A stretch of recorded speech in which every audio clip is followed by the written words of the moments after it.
Hello student, आज हम बात करेंगे एग्रीकल्चर इकोनॉमिक्स में डेफिनेशंस के बारे में। और सबसे पहले प्रोफेसर सैमुअलसन, जिन्होंने बताया है कि अर्थशास्त्र में इस बात का अध्ययन किया जाता है कि समाज में लोग मुद्रा का प्रयोग करके अथवा बिना प्रयोग किए हुए किस प्रकार विभिन्न वस्तुओं के उत्पादन के लिए उत्पत्ति के दुर्लभ साधनों का प्रयोग करते हैं और इन वस्तुओं को किस प्रकार उपयोग के लिए वर्तमान तथा भविष्य के बीच और समाज के विभिन्न लोगों तथा वर्गों के बीच वितरित करते हैं।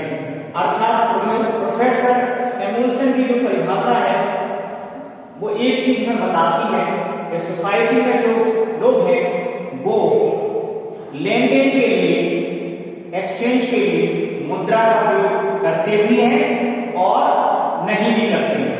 दूसरी बात, वो बताते हैं कि वस्तुओं का उत्पादन समाज में किया जाता है लोगों के लिए और उसके उत्पादन के दुर्लभ साधनों का उपयोग भी समाज के हित में किया जाता है। तो उन्होंने बताया है कि हम इन वस्तुओं का उपयोग समाज की वर्तमान और भविष्य के बीच में किस प्रकार से उन्नयन के लिए कर सकते हैं ताकि समाज के सभी लोगों और वर्गों में उसका वितरण किया जा सके। और इसी के लिए मुद्रा का लेन देन के रूप में प्रयोग भी किया जाता है। जॉर्जिया कहते हैं कृषि अर्थशास्त्र कृषि विज्ञान की वह शाखा है जो कृषक के विभिन्न साधनों के पारस्परिक संबंधों को नियमित करने का तरीका बताती है तथा चाहे वह संबंध परस्पर साधनों के मध्य हो अथवा साधनों का मनुष्य से हो, ताकि कृषि उपक्रम में उच्च कोटि की समृद्धि प्राप्त की जा सके। फिलिप टेलर कहते हैं कृषि अर्थशास्त्र की वह शाखा है जिसमें कृषि वस्तुओं के उत्पादन एवं वितरण की क्रियाओं और कृषि उद्योग से संबंधित संस्थाओं का अध्ययन किया जाता है। प्रोफेसर ब्लैक के अनुसार कृषि अर्थशास्त्र विशेषीकरण के एक क्षेत्र के रूप में जितना अर्थशास्त्र से विकसित हुआ है उतना ही यह प्राकृतिक विज्ञानों तथा तकनीकी से भी विकसित हुआ है।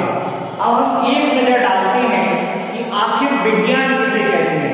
बहुत सारे छात्रों के मन में ये बात रहती है कि हमने कृषि विज्ञान समझ लिया, कृषि अर्थशास्त्र समझ लिया, लेकिन विज्ञान क्या है? तो बकल एवं कांत महोदय के अनुसार वास्तविक विज्ञान किसी भी विषय का अध्ययन उसके वास्तविक रूप में करता है, उसे ही वास्तविक विज्ञान कहा जाता है। अर्थात विज्ञान ज्ञान का वह क्षेत्र है जिसकी घटनाओं में परस्पर कार्य कारण संबंध स्थापित किया जा सकता है और जिसके स्थापित निष्कर्षों के आधार पर भविष्यवाणी की जा सकती है।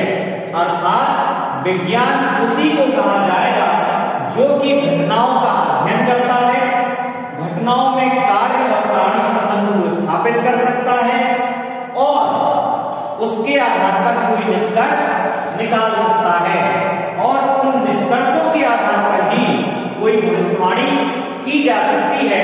इसे ही हम वास्तविक विज्ञान कहते हैं।